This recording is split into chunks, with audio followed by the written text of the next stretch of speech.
Vamos a discutir los capítulos 2, la salud mental frente al misticismo y el autosacrificio, de Nathaniel Branden.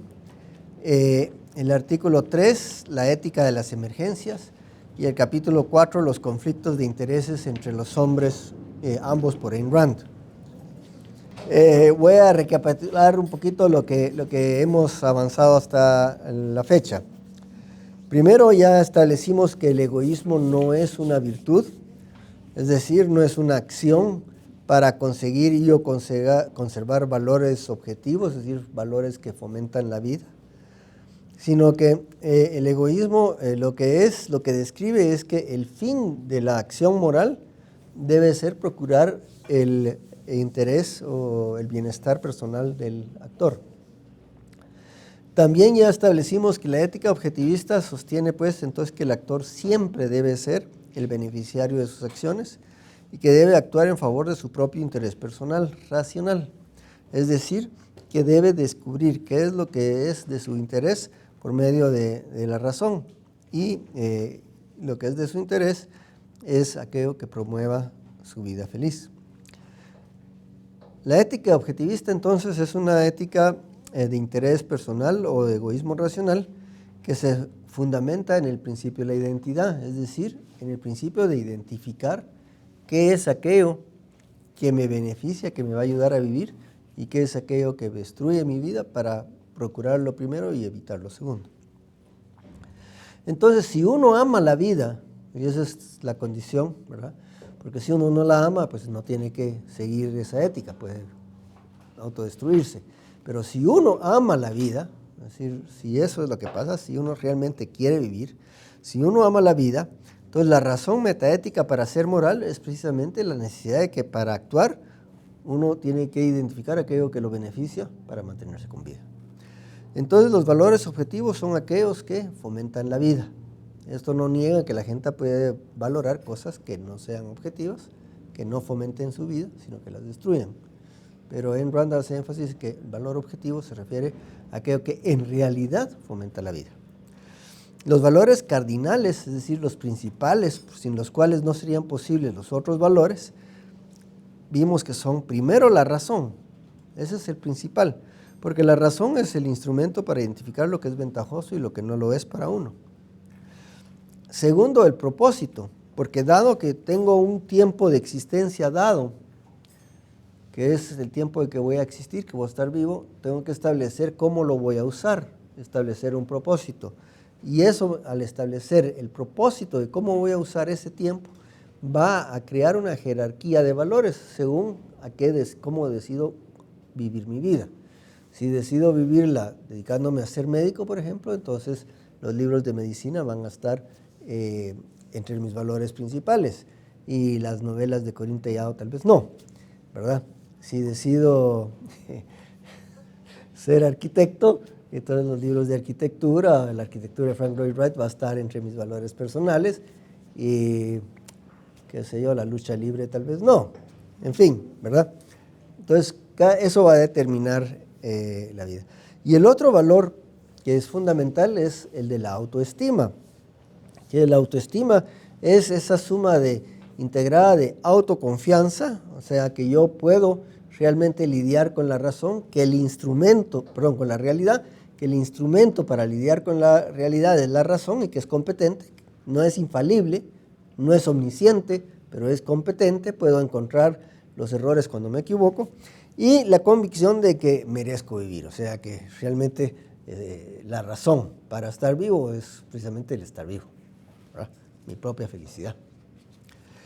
Derivado de esos tres valores, Rand estableció las virtudes, y las virtudes cardinales, podríamos decir, son la racionalidad, que consiste en identificar la realidad, la productividad, que consiste en crear el valor material para sostener mi vida, porque si no produzco no voy a poder vivir, y el orgullo, que es afanarse por la perfección moral, por ser lo mejor que puedo ser, llegar a ser mi mejor versión de mí mismo, ¿verdad? El superhombre de Nietzsche, que era la mejor versión de uno mismo.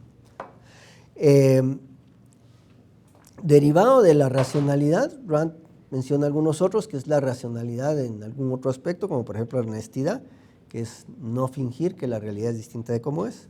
La independencia, que es uno pensar por uno mismo.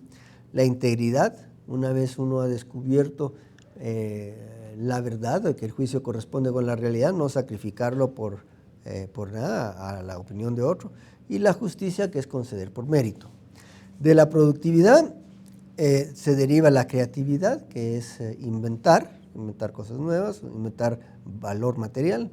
La ambición, que es afanarse por crear valor material, es decir, afanarse por el lucro. Y la determinación es resolver hacer lo que uno decidió hacer.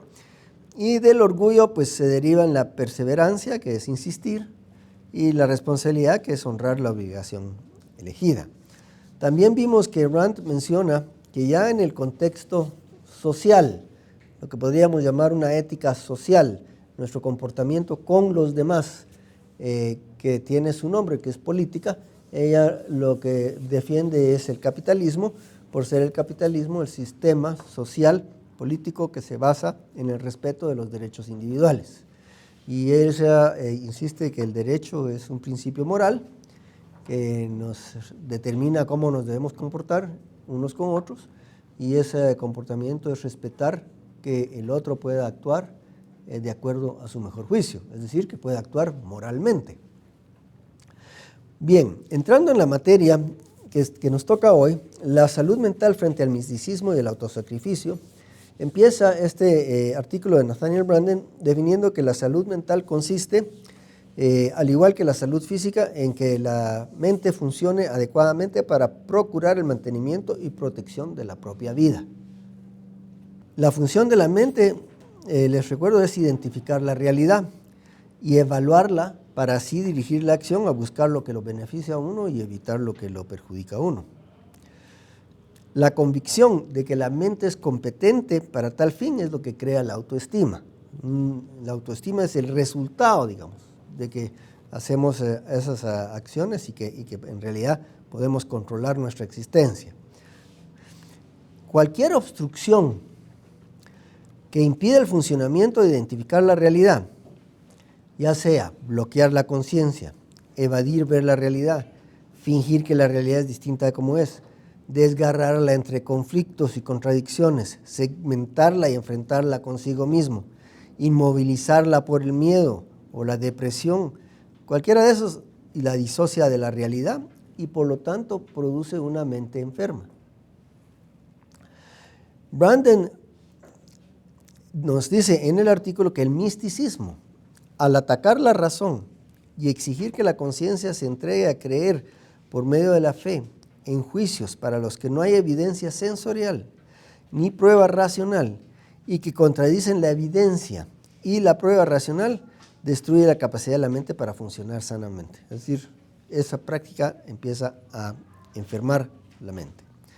Para practicar la supuesta virtud de la fe, el individuo debe estar dispuesto a abandonar su objetividad y su capacidad de juicio para vivir con lo ininteligible, con lo que no se puede conceptualizar ni se puede integrar con el resto de sus conocimientos.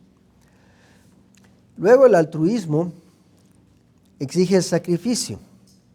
Y el sacrificio, nos dice Rand, es siempre renunciar a un valor a cambio de un no valor. Si fuera al revés, si yo estoy renunciando a algo que valoro menos para conseguir algo que valoro más, eso no es un sacrificio. Eso es un costo de oportunidad. Es decir, renuncio a algo que valoro menos para conseguir algo que valoro más. Pero renunciar a algo que valoro por algo que no valoro, eso sí es un sacrificio. Entonces la moral altruista, mística, le exige al individuo sacrificar primero su valor principal, su valor cardinal, el sacrificio de su mente a una autoridad que se autoproclama superior. La raíz del egoísmo, nos recuerda Branden, es el derecho y la necesidad del hombre de actuar de acuerdo a su propio juicio. Pero la moral mística altruista demanda que sacrifique uno sus valores y que, como el neurótico, que no valore las cosas de acuerdo con su mérito objetivo en relación con su naturaleza humana y necesidades, sino que valore aquello que lo lleva a su autodestrucción. El misticismo, pues, y la moral altruista enferman y destruyen la mente del hombre, y da varios ejemplos que creo que ustedes podrán discutir. El otro capítulo, la ética de las emergencias, habla Rand que el altruismo es incompatible con la benevolencia, o sea, no solo no son lo mismo, sino que es totalmente incompatible. Para empezar, el altruismo destruye la autoestima, pues su preocupación no es cómo vivir la vida, sino cómo sacrificarla, ¿verdad? Entonces, ya no procuro cómo vivir mi vida porque considero un valor, sino que yo no soy un valor, los otros son un valor. Entonces yo tengo que ver cómo sacrifico mi vida en beneficio de ellos. Elimina, por otro lado, el respeto por los demás, porque los considera a todos como mendigos que claman la ayuda de uno, o sea, que de alguna manera le necesitan que uno se sacrifique por ellos. Presenta un universo malévolo, un universo que está caracterizado siempre por el desastre, por eso es que presentan sus casos siempre con ejemplos de casos de emergencia, que es como se llama esto. ¿Qué haría usted si tiene que salvar a un niño que lo va a atropellar un tren o salvar a 5 que están en la otra vía si uno cruza ahí? Siempre son cosas así que en la vida real nunca le van a pasar a uno. No se preocupa de preguntarse qué haría uno para vivir bien, o sea, vivir su vida feliz, sino que siempre son casos así hipotéticos en que alguien tiene que morir, alguien tiene que sufrir, alguien se tiene que sacrificar. Entonces el universo que presenta siempre es malévolo, mientras que en realidad Rand insiste en que el universo no es malévolo, sino que es benévolo, que la evidencia de eso son las compañías de seguros que aseguran a todo el mundo contra catástrofes y no quiebran, ¿verdad?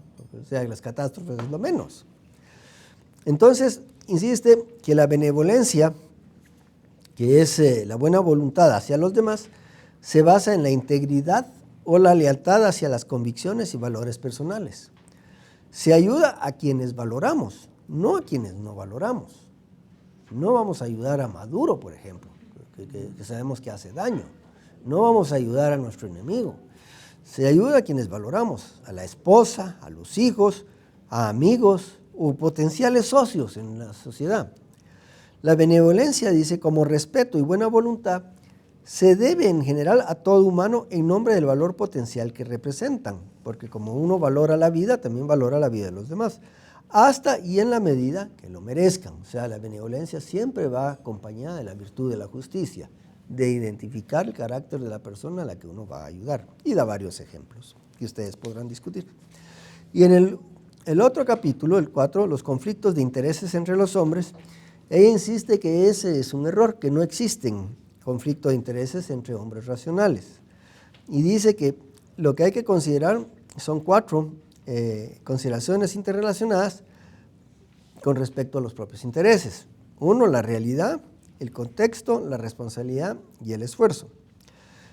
Lo que es de interés personal, pues, no obedece, dice Rand, a los deseos, a caprichos, sino que hay que identificar objetivamente qué es lo que en realidad beneficia mi vida. Por ejemplo, si hablamos de un sistema político, lo que es de interés personal para mí es que haya un gobierno que proteja la libertad de acción de todos los individuos. ¿Eso será que tengo que competir con otros y no hay privilegios? Sí, pero ese es de mi interés personal, porque así me da la oportunidad que aunque no gane esta vez, en otra oportunidad puedo ganar. Sí, luego tengo que considerar el alcance y los medios, ¿verdad? Es decir, cuando yo quiero algo, tengo que verlo en términos de mi vida, no algo que porque lo quiero conseguir ahorita me va a destruir después. Y los medios, o sea, ¿cómo hago para conseguirlo?